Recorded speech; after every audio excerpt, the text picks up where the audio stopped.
El 15 de julio de 1998, en un depósito de chatarra en Naucalpan, México, una niña de 9 años desapareció mientras jugaba bajo el sol del mediodía. Su nombre era Esperanza Morales. 3 días después, los investigadores hicieron un descubrimiento que los marcó para siempre: fragmentos de una camisa rosa y mechones de cabello rubio sintético de una muñeca, enredados entre las cuchillas de una trituradora industrial. ¿Cómo había llegado una niña inocente al interior de esa máquina mortal? ¿Fue un accidente trágico o algo mucho más siniestro? Durante 5 años, este caso permaneció sin resolver, hasta que una llamada telefónica desesperada reveló una verdad que nadie se atrevía a imaginar: otra niña de la misma edad guardaba un secreto que había destruido 2 familias. Esta es la historia real de un juego infantil que se convirtió en pesadilla, y de cómo la verdad, por más dolorosa que sea, es el único camino hacia la sanación. Asegúrate de suscribirte al canal para no perder más casos como este y cuéntame en los comentarios desde dónde estás viendo. En el caluroso verano de 1998, en el barrio industrial de Naucalpan, Estado de México, la pequeña Esperanza Morales de 9 años jugaba como cualquier otro día en el depósito de chatarra de su madre, Doña Carmen. El lugar, aunque peligroso, era su refugio favorito después de la escuela. Entre montañas de metal oxidado y maquinaria industrial, la niña había creado su propio mundo de fantasía. Aquel martes 15 de julio, Esperanza llevaba puesta su camisa rosa favorita, la que su abuela le había regalado en su último cumpleaños. En sus brazos cargaba a Lucía, su muñeca más querida, con su vestido azul claro y cabello sintético rubio que brillaba bajo el sol del mediodía. La muñeca había sido su compañera inseparable desde los 5 años. Doña Carmen trabajaba incansablemente clasificando metales en la parte frontal del depósito. Como madre soltera, dependía completamente de ese negocio familiar para mantener a sus 3 hijos. El depósito ocupaba un terreno de casi 2 hectáreas, lleno de maquinaria pesada, incluyendo una trituradora industrial que utilizaba para procesar chatarra metálica. La máquina, imponente y ruidosa, era el corazón del negocio familiar. Esperanza conocía cada rincón del lugar. Había crecido entre esas montañas de metal, y aunque su madre le había prohibido acercarse a ciertas áreas peligrosas, especialmente a la trituradora, la curiosidad infantil a menudo superaba las advertencias. Ese día, mientras Doña Carmen atendía a un cliente que llegó con un camión cargado de chatarra, Esperanza decidió explorar la parte trasera del depósito, donde raramente se aventuraba sola. La mañana transcurrió normal hasta aproximadamente las 2 de la tarde, cuando Doña Carmen se dio cuenta de que no escuchaba la voz de su hija. El silencio inusual la alarmó. Esperanza siempre cantaba o hablaba con su muñeca mientras jugaba. Carmen dejó su trabajo y comenzó a buscarla, gritando su nombre por todo el depósito. Los minutos se convirtieron en horas, y la desesperación comenzó a apoderarse de ella. Al caer la tarde, cuando Esperanza no apareció para la cena, Doña Carmen supo que algo terrible había ocurrido. Su hija jamás se habría ido sin avisar, y conocía perfectamente los horarios familiares. Con manos temblorosas, Carmen llamó a sus vecinos y luego a las autoridades locales. La búsqueda de la pequeña Esperanza había comenzado, sin saber que se convertiría en uno de los casos más perturbadores de la región. El depósito de chatarra, que durante años había sido el sustento familiar, se transformó esa noche en el epicentro de una pesadilla que marcaría para siempre la vida de todos los involucrados. La pregunta que resonaba en la mente de todos era simple pero aterradora: ¿dónde estaba Esperanza Morales? La madrugada del 16 de julio trajo consigo un aire de urgencia al barrio de Naucalpan. Doña Carmen no había dormido ni un minuto, recorriendo una y otra vez cada metro del depósito con una linterna, esperando encontrar a su hija escondida en algún rincón. Sus gritos desesperados de «Esperanza, mi niña», despertaron a todos los vecinos, quienes rápidamente se unieron a la búsqueda. El comandante Roberto Vázquez de la Policía Municipal llegó al amanecer con un equipo de 6 oficiales. Era un hombre experimentado, padre de familia, que entendía la desesperación de Carmen. Mientras organizaba la búsqueda sistemática del área, no pudo evitar sentir un nudo en el estómago al observar la inmensidad del lugar y la cantidad de escondites potenciales entre la chatarra acumulada. Los vecinos del barrio se organizaron en grupos. Las mujeres mayores prepararon café y comida para los que buscaban, mientras los hombres revisaron terrenos baldíos, alcantarillas y edificios abandonados en un radio de varios kilómetros. Todos conocían a Esperanza, era una niña alegre y sociable que saludaba a todos con una sonrisa. La comunidad entera se volcó en su búsqueda. Durante el primer día, los investigadores interrogaron a Carmen sobre los últimos momentos que pasó con su hija. La madre, entre lágrimas, relató cómo Esperanza había estado jugando tranquilamente mientras ella trabajaba. No recordaba haber visto a ningún extraño en el área, ni nada fuera de lo normal. El depósito estaba cerrado al público, rodeado por una valla metálica alta, lo que hacía aún más desconcertante la desaparición. Los policías revisaron meticulosamente el interior del depósito. Movieron montañas de chatarra, exploraron cada contenedor y revisaron todas las máquinas. La trituradora industrial, una bestia de metal de 3 metros de altura, fue inspeccionada superficialmente, pero al estar aparentemente intacta y sin signos de actividad reciente, no le prestaron mayor atención. Era impensable que una niña pudiera haber tenido acceso a ella. El segundo día de búsqueda se expandió el perímetro. Voluntarios llegaron desde colonias vecinas, y hasta algunos medios de comunicación locales comenzaron a cubrir la historia.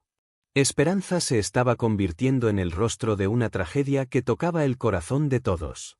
Su fotografía escolar, donde sonreía mostrando un diente que se le había caído recientemente, circulaba por toda la zona. Carmen ofreció todos sus ahorros como recompensa por información sobre su hija.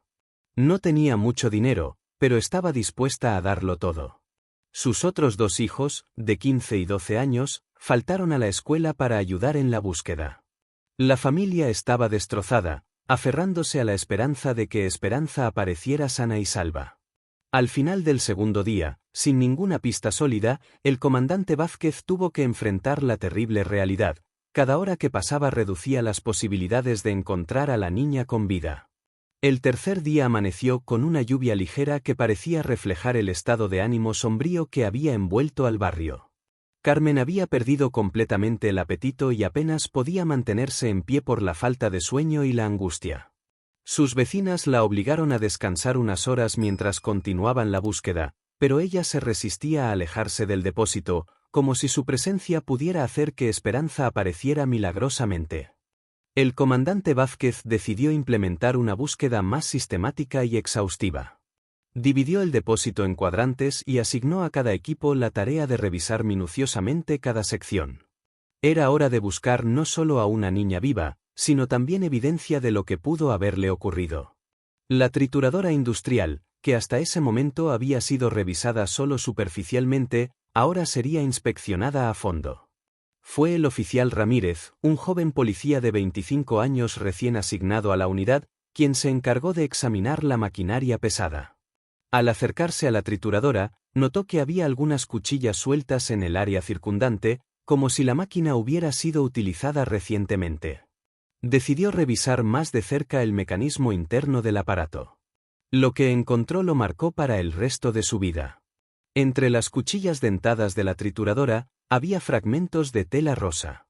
Al principio pensó que podría ser cualquier trapo usado para limpiar maquinaria, pero al observar más detenidamente, reconoció el patrón y la textura. Era parte de una prenda de vestir infantil. Con manos temblorosas, siguió examinando el interior de la máquina.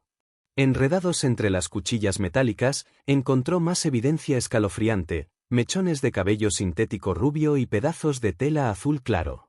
El corazón le comenzó a latir violentamente cuando comprendió lo que estaba viendo. Eran los restos de la muñeca de Esperanza, y muy probablemente, también fragmentos de la ropa que la niña llevaba puesta el día de su desaparición. El oficial Ramírez gritó pidiendo ayuda, y en cuestión de minutos, el comandante Vázquez y el resto del equipo se reunieron alrededor de la trituradora. Lo que vieron los dejó sin palabras.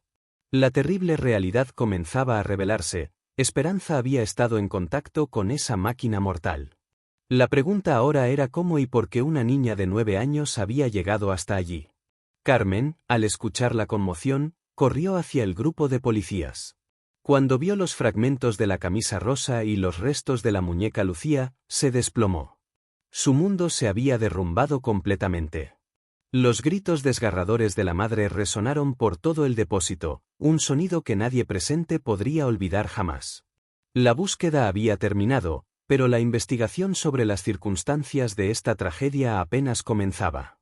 Los días siguientes al macabro descubrimiento transformaron el depósito de chatarra en una escena del crimen.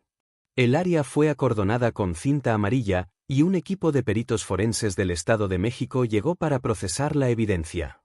La trituradora industrial se convirtió en el centro de una investigación que buscaría responder la pregunta más dolorosa: ¿cómo había terminado la pequeña Esperanza en el interior de esa máquina mortal?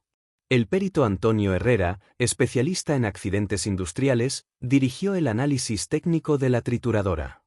La máquina era un modelo alemán de alta capacidad, diseñada para procesar grandes volúmenes de chatarra metálica. Tenía múltiples sistemas de seguridad, incluyendo una compuerta de acceso que requería fuerza considerable para abrirse. Teóricamente, era imposible que una niña pequeña pudiera activarla accidentalmente.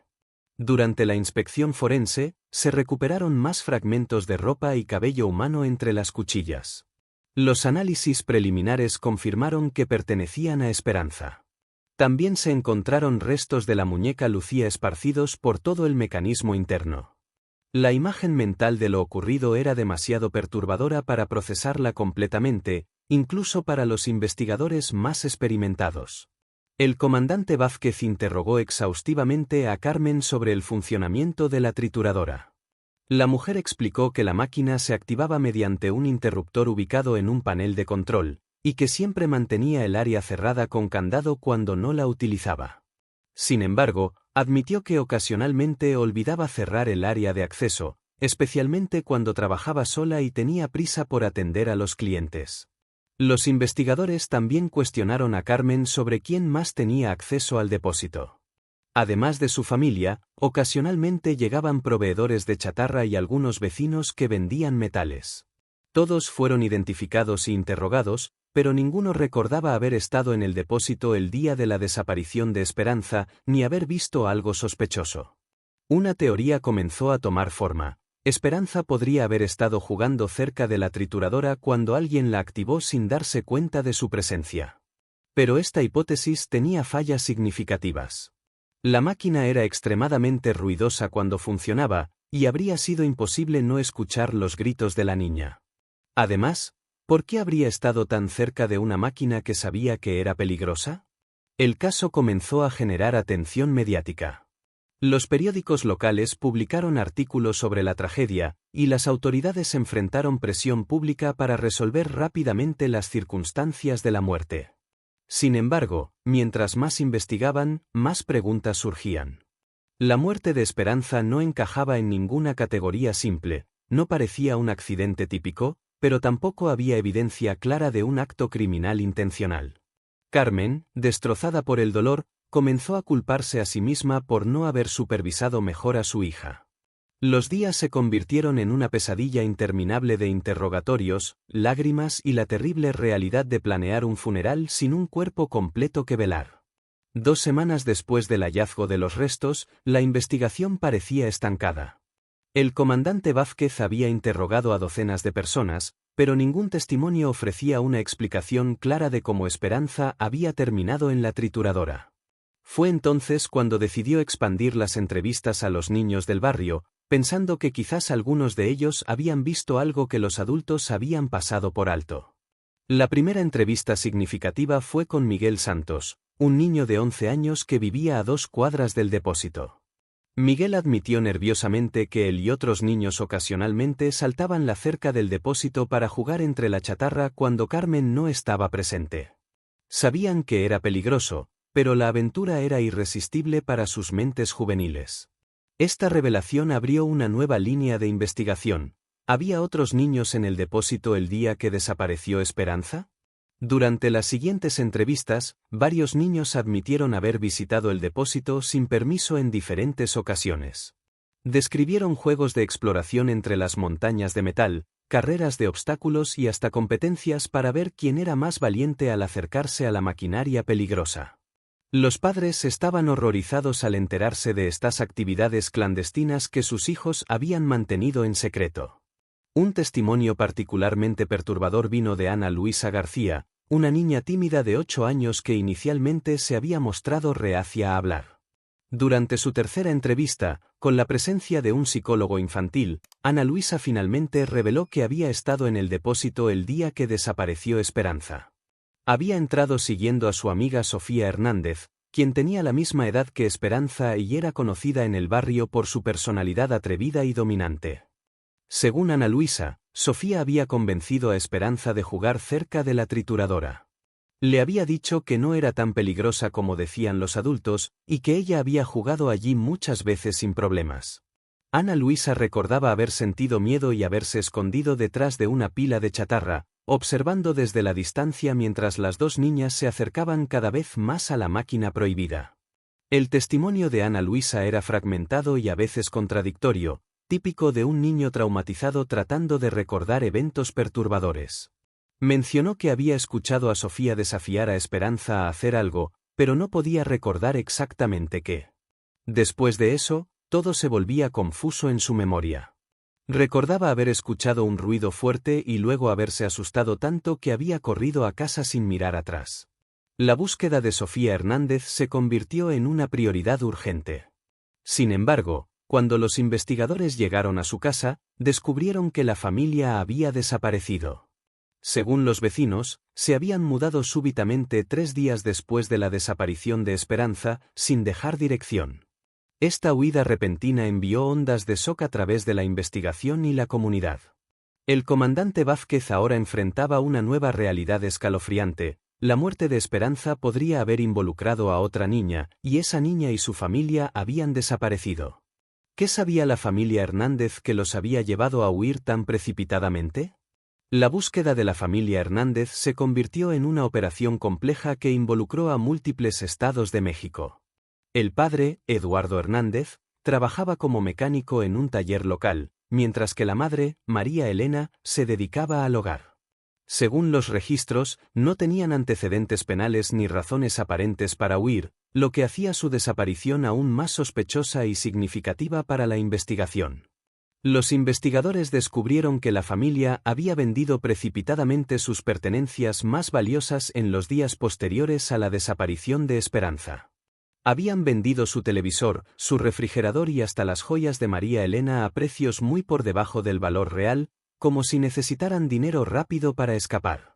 Los compradores recordaban que parecían nerviosos y tenían prisa por cerrar las transacciones. El comandante Vázquez obtuvo una orden judicial para registrar la casa abandonada de los Hernández. En el cuarto de Sofía encontraron evidencia perturbadora, varios dibujos infantiles que mostraban figuras humanas cerca de máquinas grandes y amenazantes. En uno de los dibujos, 2 figuras pequeñas estaban junto a lo que parecía ser una trituradora, y una de ellas parecía estar cayendo o siendo empujada hacia la máquina. Los dibujos estaban fechados pocos días antes de la desaparición de Esperanza. También encontraron un diario que aparentemente pertenecía a María Elena. Las últimas entradas, escritas con caligrafía temblorosa, hablaban de su preocupación por el comportamiento de Sofía. Mencionaba que la niña había comenzado a tener pesadillas y que repetía constantemente que había sido un accidente, que ella no quería lastimar a nadie. Una entrada particularmente escalofriante decía: Sofía dice que solo estaban jugando, que ella no sabía que la máquina se encendería. Dice que Esperanza se resbaló. No sé qué hacer. Eduardo dice que nadie nos va a creer. Los vecinos proporcionaron más piezas del rompecabezas. Recordaban que Sofía había regresado a su casa el día de la desaparición de Esperanza completamente sucia y llorando histéricamente. María Elena había explicado a las vecinas que la niña se había caído mientras jugaba, pero su comportamiento había sido extraño durante los días siguientes. Sofía se había vuelto completamente silenciosa y se negaba a salir de su cuarto. La maestra de Sofía también fue entrevistada. Recordaba que la niña había tenido problemas de comportamiento durante el año escolar, incluyendo episodios de agresividad hacia otros niños y una tendencia a manipular situaciones para obtener lo que quería.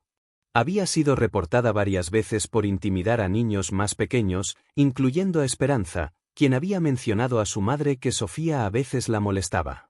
Una conexión perturbadora comenzó a emerger. Sofía había mostrado un patrón de comportamiento problemático, y su familia había huido inmediatamente después de que otra niña muriera en circunstancias misteriosas. Los investigadores comenzaron a considerar la posibilidad de que la muerte de Esperanza no había sido un accidente simple, sino el resultado de un juego peligroso que había salido terriblemente mal. La búsqueda nacional de la familia Hernández se intensificó, mientras Carmen Morales exigía respuestas sobre qué había pasado realmente con su hija en los últimos momentos de su vida.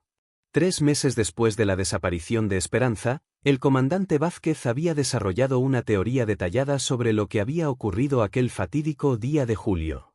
Basándose en los testimonios fragmentados, la evidencia física y el comportamiento de la familia Hernández, comenzó a reconstruir los eventos que llevaron a la muerte de la pequeña Esperanza Morales. Según su hipótesis, Sofía Hernández había convencido a Esperanza de entrar al depósito para jugar. Ana Luisa García, quien había seguido a las niñas pero se había escondido por miedo, había sido testigo parcial de lo que ocurrió después. Sofía, conocida por su personalidad dominante y sus tendencias manipuladoras, había desafiado a Esperanza a acercarse a la trituradora como parte de un juego perverso de valentía. Los investigadores teorizaban que Sofía había encendido la trituradora, posiblemente sin comprender completamente las consecuencias de sus acciones. En un momento de pánico o tal vez como parte del juego cruel, había empujado o desafiado a Esperanza a acercarse más a la máquina. Lo que siguió fue una tragedia que cambió para siempre las vidas de todas las familias involucradas. La evidencia apoyaba esta teoría de varias maneras.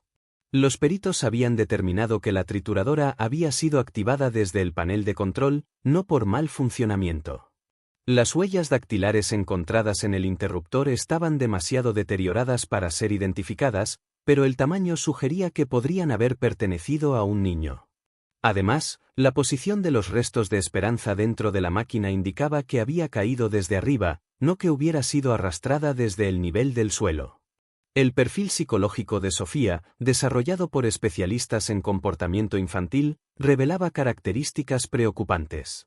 Los expertos identificaron signos de trastorno de conducta temprano, incluyendo falta de empatía, tendencias manipuladoras y una fascinación morbosa con situaciones peligrosas.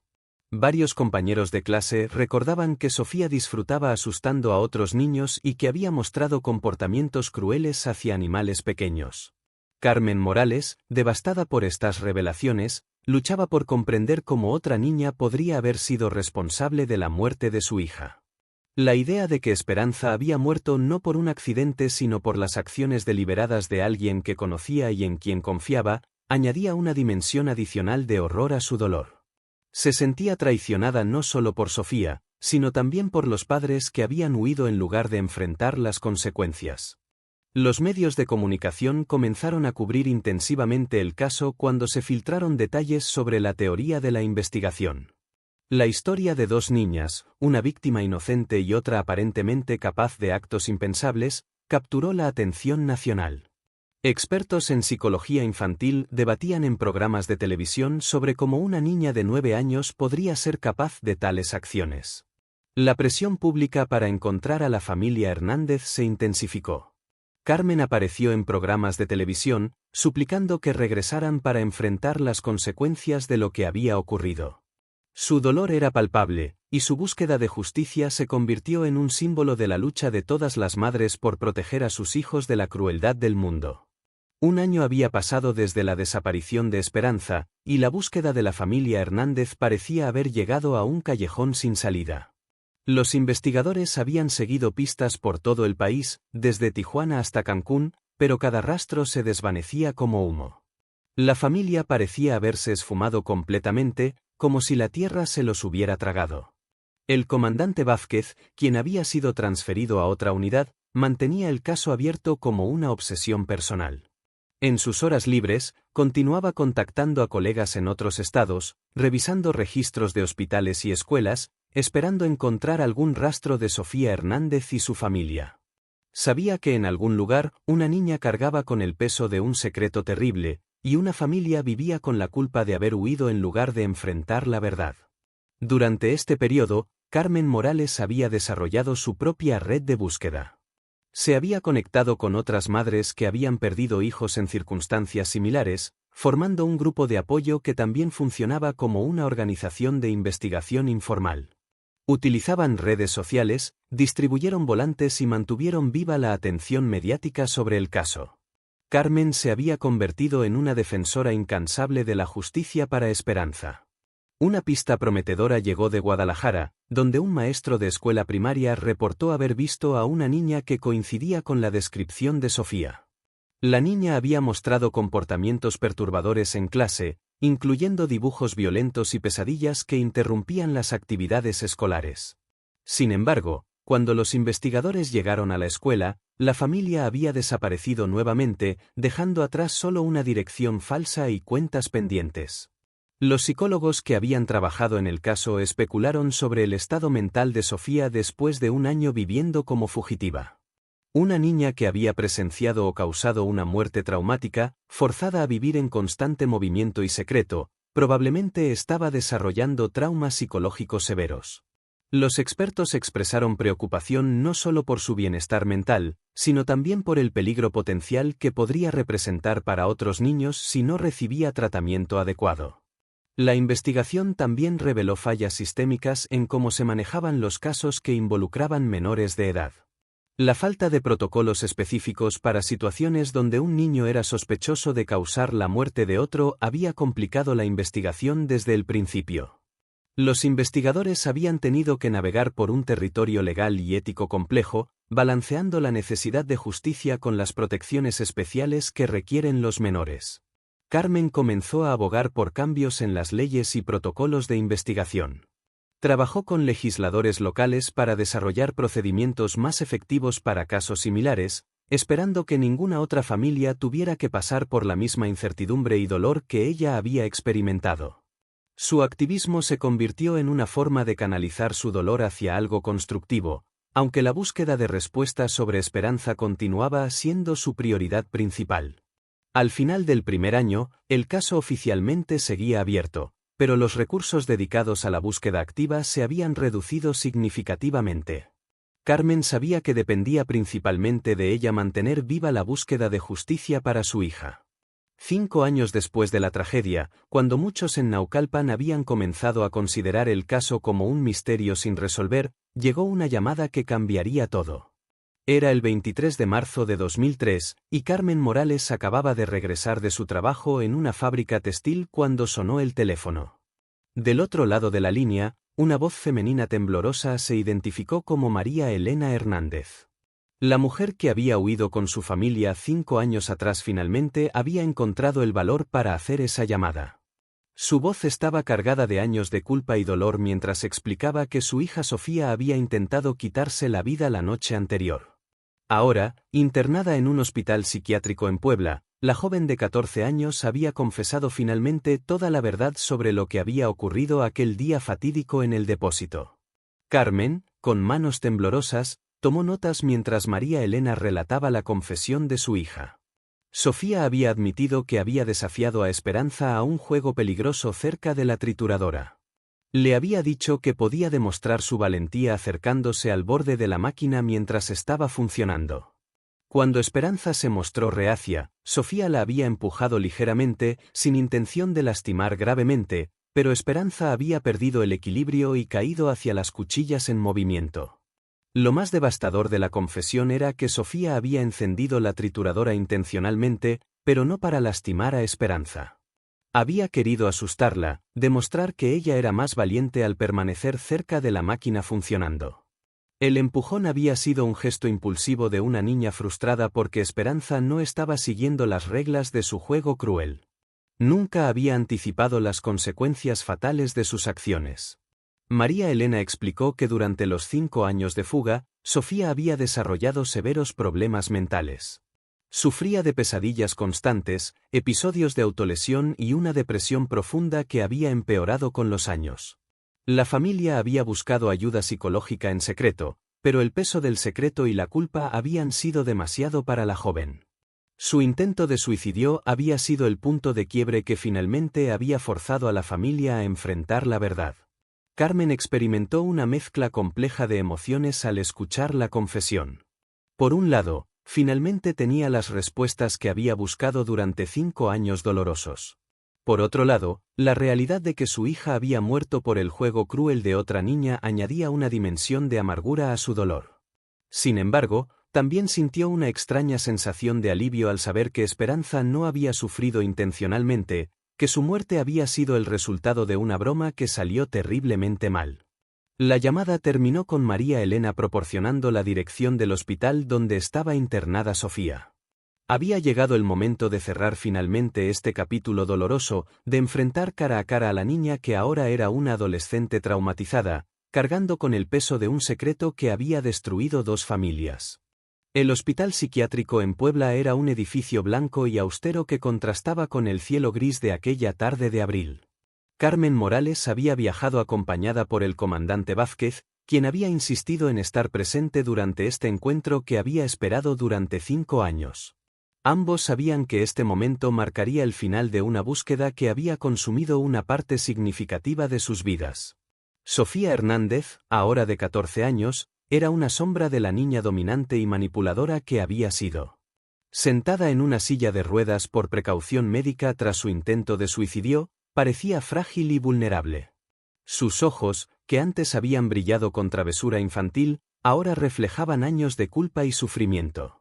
Cuando Carmen entró a la habitación, Sofía comenzó a llorar incontrolablemente, repitiendo una y otra vez las palabras «lo siento» en un susurro apenas audible. El encuentro fue supervisado por el doctor Martínez, el psiquiatra tratante de Sofía, quien explicó que la joven había desarrollado un trastorno de estrés postraumático severo como resultado de cargar con la culpa de la muerte de Esperanza durante tantos años. La confesión había sido un paso necesario en su proceso de sanación, pero el camino hacia la recuperación sería largo y difícil. Carmen, con una fortaleza que sorprendió a todos los presentes, se acercó a Sofía y tomó sus manos. En lugar de la confrontación violenta que muchos habrían esperado, Carmen habló con voz suave pero firme. Le dijo que había venido no para castigarla más de lo que ya se había castigado a sí misma, sino para entender finalmente qué había pasado con su hija.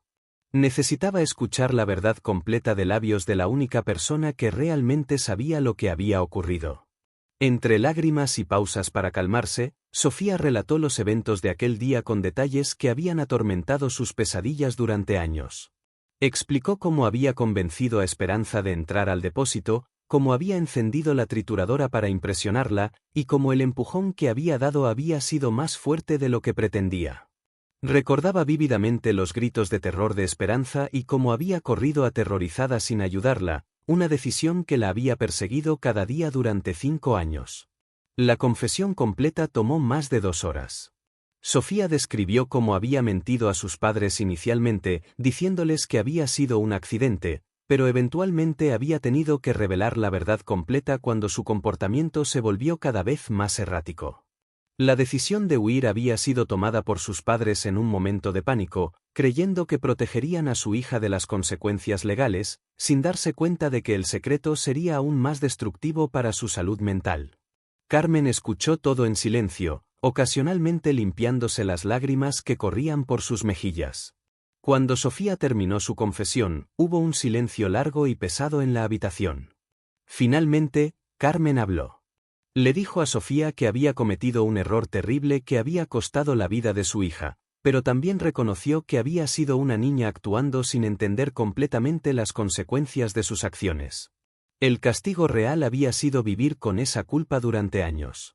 El comandante Vázquez documentó oficialmente la confesión, aunque sabía que las implicaciones legales serían complejas debido a la edad de Sofía en el momento del incidente y el tiempo transcurrido. El sistema legal tendría que determinar qué acciones, si las había, serían apropiadas en este punto. Al final del encuentro, Carmen hizo algo que sorprendió a todos: perdonó a Sofía. Explicó que había llegado a entender que mantener el odio y la sed de venganza solo perpetuaría el ciclo de dolor. Su hija Esperanza había sido una niña llena de amor y alegría, y Carmen quería honrar su memoria encontrando una forma de sanar, no de prolongar el sufrimiento. La historia de Esperanza Morales se cerró no con un grito de venganza, sino con un acto de perdón que demostró la extraordinaria capacidad humana para encontrar paz incluso en las circunstancias más dolorosas. Carmen regresó a Naucalpan con respuestas finalmente, y aunque el dolor de perder a su hija nunca desaparecería completamente, ahora podía comenzar el proceso de verdadera sanación, sabiendo que Esperanza podía descansar en paz y que incluso en la tragedia, había espacio para la compasión y el perdón humano. Si has llegado hasta aquí y quieres ver más historias como esta, te invito a suscribirte al canal y activar la campanita de notificaciones para no perderte ninguna historia. Deja tu like para que podamos seguir compartiendo más historias como esta. ¡Hasta la próxima!